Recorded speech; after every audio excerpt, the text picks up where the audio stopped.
entré en 1444.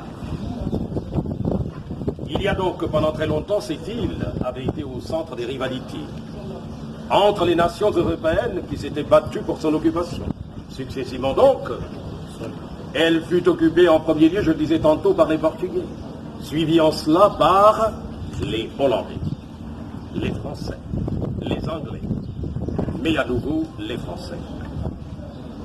Mais il y a qu'après l'abolition de l'esclavage et de la traite négrière par la France, intervenue en 1848, avait eu à prendre place la colonisation.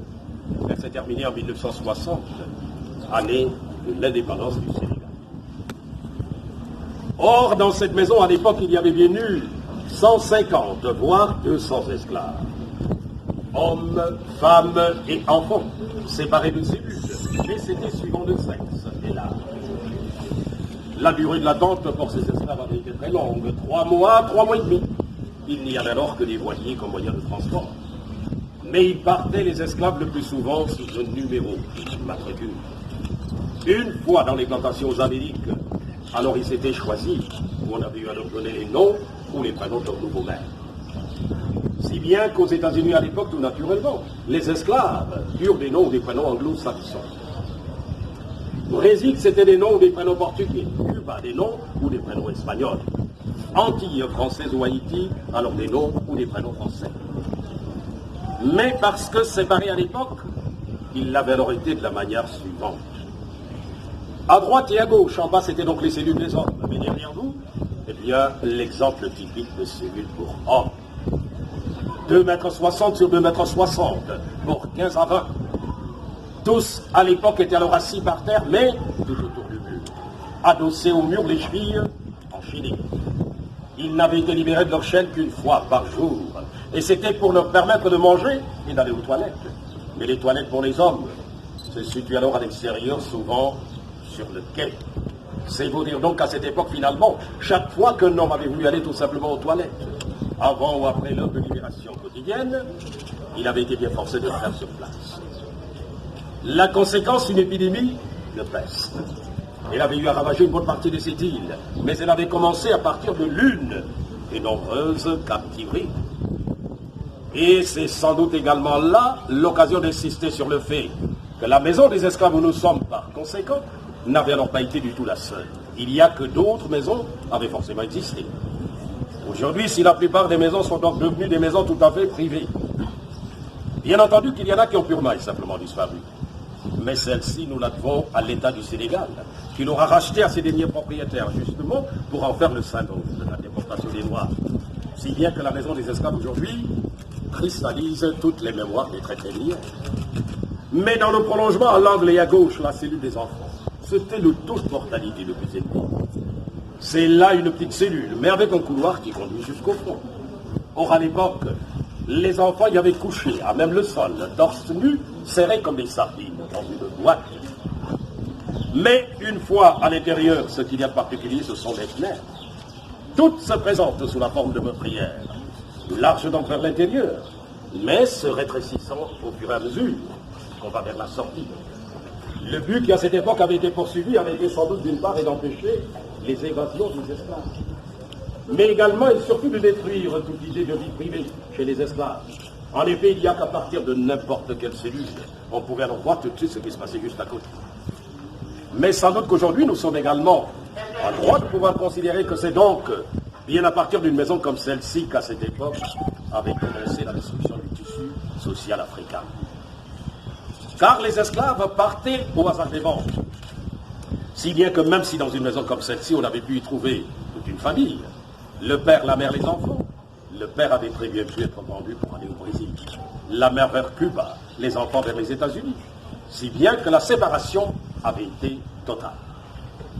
Mais ensuite, les inaptes temporaires, les hommes de moins de 60 kilos. Moins de 60 kilos, à l'époque, l'homme avait été mis dans cette cellule où il avait été soumis à un régime spécial, mais cela pendant 3 mois, voire 3 mois et demi. Le temps que généralement ces esclaves avaient mis ici à attendre l'arrivée des bateaux, qui souvent provenaient d'Europe. Mais au moment de partir, si malgré tout ils n'avaient pas augmenté de poids, au point d'atteindre les 60 kilos, eh bien c'est dire qu'ils n'avaient plus été vendus pour les Amériques. Ce qui n'avait pas fait d'eux des hommes libres, pour autant. Ils étaient donc demeurés toujours esclaves, mais avaient été vendus moins cher pour servir localement en qualité de domestiques, ici même à Gorée ou à Saint-Louis du Sénégal. Et en dessous des escaliers, de l'autre côté, vous verrez qu'il y a une porte qui donne sur un trou, la cellule des récalcitrants. Justement de ceux qui s'étaient rebellés ou qui avaient refusé d'obéir, mais pour les punir. Oui, à l'époque, on les avait enfermés dans cette cellule en dessous des escaliers. Absence totale de fenêtres. Rien qu'une porte en fer avec des barreaux. Or, les gardiens n'avaient pas tenu compte du nombre d'esclaves qui, à l'époque, pouvaient se contenir dans une cellule comme celle-là. La seule préoccupation avait été de pouvoir refermer la porte après les esclaves. Étant entendu qu'à cette époque, les esclaves n'avaient alors pas été du tout considérés comme des êtres humains, mais plutôt comme une simple marchandise. Mais à droite, la même chose, également une cellule des récalcitrants. Or, à la différence de la première, il y a deux fenêtres, situées part et d'autre. Elle date de 1848. Année de référence de l'abolition de l'esclavage en France et dans les colonies françaises. Or, la date exacte avait été le 27 avril 1848. C'est à cette date-là qu'avait été signé le décret d'application par Victor Schweitzer. Pour rappel, pour l'Angleterre, c'était évidemment en 1807, mais également pour la Tunisie, 1846, 2 années avant la France. Mais également, nous avons au milieu ce couloir avec au fond la porte qui donne sur la mer. Nous l'appelons la porte du voyage sans retour.